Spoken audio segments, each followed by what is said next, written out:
Mengirimkan gaji pertama menyebabkan pemeriksaan polisi, NETIZENS menyatakan kekhawatiran mendalam.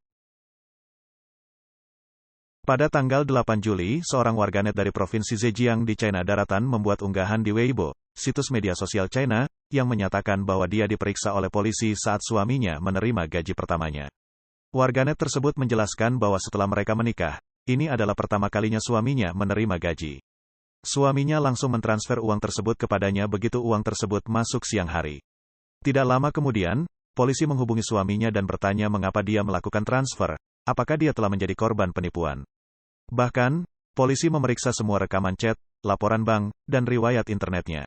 Unggahan tersebut juga menyebutkan bahwa ketika suaminya pergi bekerja, polisi datang ke tempat kerjanya untuk menemuinya. Selain itu, rekaman chat yang dibagikan oleh warganet ini menunjukkan bahwa polisi telah memeriksa riwayat penelusuran internet suaminya. Dalam gambar yang dibagikan, terlihat ada pengumuman anti penipuan yang dikeluarkan bersama oleh Jalan Xixing dan kantor polisi Xixing, menandakan bahwa insiden ini terjadi di Jalan Xixing, Kota Hangzhou, Provinsi Zhejiang. Insiden ini telah memicu diskusi sengit di kalangan pengguna Weibo dan menjadi topik yang tren di platform tersebut. Beberapa orang menyatakan ketidaknyamanan mereka dengan berkata, "Saya tidak bisa tertawa, ini terlalu menakutkan. Setelah membaca ini, saya merasa ngeri. Dulu saya skeptis ketika orang lain menyebutkan bahwa pesan chat mereka dipantau. Apapun yang Anda katakan atau lakukan, ada orang yang memperhatikan Anda. Serius, ini terasa seperti hidup di bawah pengawasan konstan. Perhatian utamanya adalah pada sikap semua orang.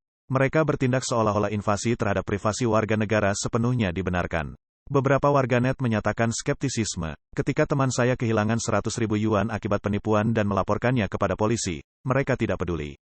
Hal menakjubkan tentang insiden ini adalah bahwa pengawasan terhadap privasi orang biasa jelas sekali, namun seringkali mereka tidak menyadari aktivitas penipu.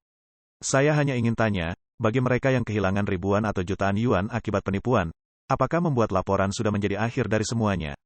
Mengapa polisi penipuan mengklaim bahwa mereka tidak bisa menemukan apapun, tetapi mereka langsung bisa muncul dalam kasus ini? Partai Komunis China, PKC, dalam rangka menjaga pemerintahan otoriter, memanfaatkan teknologi modern dengan dalih menjaga keamanan sosial untuk menerapkan pengawasan massal terhadap warga China. Ini termasuk pengawasan melalui kamera, pengenalan wajah, GPS, perangkat lunak komputer, aplikasi seluler, dan lainnya. Sebagai contoh, pada Maret tahun 2021, Biro Investigasi Kriminal dari Kementerian Keamanan Publik PKC memaksa warga untuk menginstal aplikasi seluler, Pusat Anti Penipuan Nasional, untuk tujuan pengawasan di bawah kedok memerangi penipuan. Pada saat itu, stasiun televisi New Tang Dynasty, NTD TV, melaporkan bahwa pendaftaran untuk aplikasi ini membutuhkan informasi pribadi seperti nama, alamat, nomor telepon, dan nomor kartu identitas, bersama dengan 29 izin akses dan pengguna, bahkan diminta untuk mengunggah informasi wajah yang sensitif. Aplikasi ini tidak hanya dapat mengakses pesan teks dan foto di ponsel, tetapi juga dapat menghapus, mengubah, dan mengakses file apapun di ponsel. Mantan insinyur internet China, Jiang Xiaogang, pernah menyatakan bahwa begitu aplikasi ini diinstal di ponsel, tidak hanya dapat menyaring dan memantau semua panggilan telepon, tetapi bahkan dapat memata-matai percakapan langsung antara individu.